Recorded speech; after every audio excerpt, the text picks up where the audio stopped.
গুণগুণৰ কঠিয়াৰ প্ৰসংগ মুখ্যমন্ত্ৰীৰ মুখত।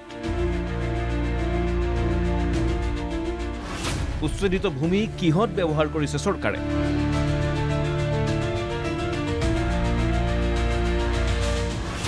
আদানী আম্বানীৰ বাবে নেকি এই উচ্ছেদ?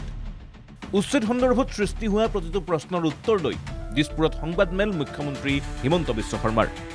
এভিকশ্যন কৰাৰ পিছত বৰ্তমান সেই স্থানবিলাকৰ পৰিৱৰ্তিত পৰিৱেশটো কেনেকুৱা?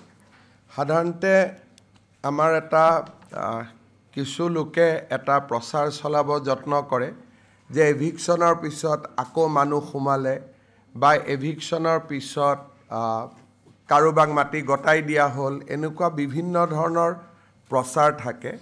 গতিকে মই ভাবোঁ যে অকণমান সম্যক ধাৰণা এটা আপোনালোকে পালে ভাল হ'ব।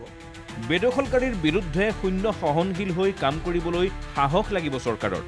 সেই সাহস বুকুত বান্ধি জনগাঁথনি সলনি কৰা প্ৰক্ৰিয়াৰ বিৰুদ্ধে থিয় দিছে মুখ্যমন্ত্ৰীয়ে। আনচাৰ ডিপাৰ্টমেণ্ট নহয়, আনচাৰ ই strong chief minister, strong minister, strong government, uncompromising.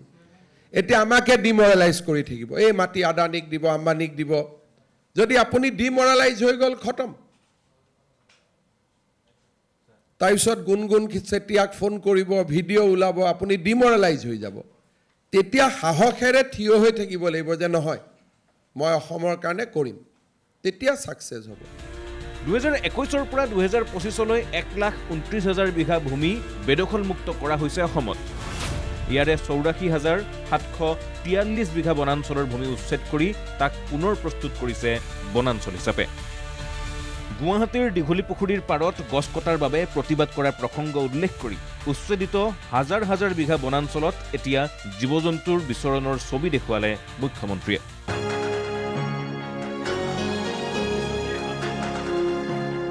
এতিয়া এভিকশ্যনৰ পিছত হাতী ঘূৰি আহিছে।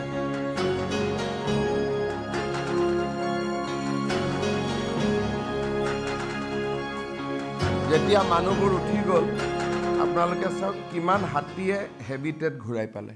উচ্ছেদিত ভূমি পুঁজিপতিক গতাই দিব বুলিও চৰ্চা হৈছিল, তাৰো প্ৰত্যুত্তৰ মুখ্যমন্ত্ৰীৰ।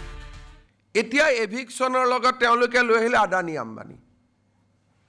লামডিঙত ক'ত আদানী আম্বানী গ'ল? এতিয়া হাতীটোৰ নাম আদানী হ'ব লাগিব, গড়টোৰ নাম আম্বানী হ'ব লাগিব।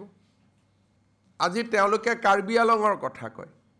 এই মাটিখিনি কোনে গৈ দখল কৰি আছিলে? অসমৰ মাটি কোনে দখল কৰি আছিলে? দখল কৰা ৰখাবৰ কাৰণে কাৰ্বি আলং কাউন্সিলে আমাক মাতিছে যে ইয়াত কিবা এটা প্ৰজেক্ট লৈ দিয়ক, নহ'লে মাটিখিনি আমাৰ হাতৰ পৰা যাবগৈ।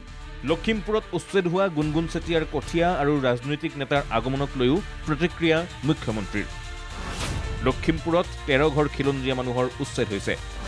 বাকী সকলো বৰপেটা, নগাঁও, কাছাৰ, মানকাছাৰ, হোজাই আদিৰ পৰা যোৱা লোক। নামসহ ৰাজহুৱা কৰিলে মুখ্যমন্ত্ৰীয়ে। লখিমপুৰত আমি এভিকশ্যন কৰিছিলোঁ, তাত যেতিয়া আমি দেখা পালোঁ যে কোন মানুহ আছিলে, বৰপেটাৰ পৰা 74টা ফেমিলি গৈছিলে লখিমপুৰত, নগাঁৱৰ পৰা 63টা ফেমিলি গৈছিলে, লখিমপুৰৰ ওচৰতে বঙালমাৰাৰ পৰা 35টা ফেমিলি গৈছিলে, গোৱালপাৰাৰ পৰা 7টা ফেমিলি গৈছিলে, কাছাৰৰ পৰা 2টা ফেমিলি গৈছিলে, চাউথ চালমাৰা মানকাছাৰৰ পৰা 2টা ফেমিলি।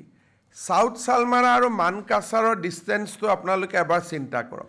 এটা ধৰ্মৰ মানুহে এতিয়া উজনি অসম, উত্তৰ অসমত অবৈধ দখলৰ জৰিয়তে জনগাঁথনি সলনি কৰিবলৈ চেষ্টা কৰিছে। ইয়াক প্ৰতিৰোধ নকৰিলে অসম নাথাকিব বুলিও ক'লে মুখ্যমন্ত্ৰীয়ে। আজি 1 বছৰৰ পৰা ধিং আৰু লাহৰি ঘাটৰ ৰাইজে উৰিয়াম ঘাটত গৈ ফৰেষ্ট ভাঙি আছে। এইবাৰ উজনি অসমৰ জনগাঁথনিটো পৰিৱৰ্তনৰ কাৰণে এটা প্ৰচেষ্টা আৰম্ভ হৈছে। অৰ্থাৎ নেক্সট 20 ইয়াৰ্ছত যদি অসমীয়া মানুহে আজি বাধা নিদিয়ে, আমাৰ গোটেই ফৰেষ্টখিনি য'ত য'ত ফৰেষ্ট আছে তাতে তাতে এনক্ৰচমেণ্ট হ'ব। এটা ফৰেষ্ট কাভাৰ নোহোৱা হ'ব, দ্বিতীয় ডেমোগ্ৰাফিৰ পৰিৱৰ্তন হ'ব। নামনি মধ্য অসমৰ কিছু ঠাইত কোনো ব্যৱস্থাই কাম নকৰা হৈছে বুলি উদ্বিগ্নতাৰে মুখ্যমন্ত্ৰীয়ে ব্যাখ্যা কৰিলে ইয়াৰ আঁৰৰ কাৰণসমূহ। তাতে লোকেল BLO এজনে গাঁৱৰ এগৰাকী মহিলা BLO অংগনবাদী ৱৰ্কাৰ তেওঁ গাঁৱৰ মুৰব্বীজনক কেনেকৈ বিদেশী বুলি ক'ব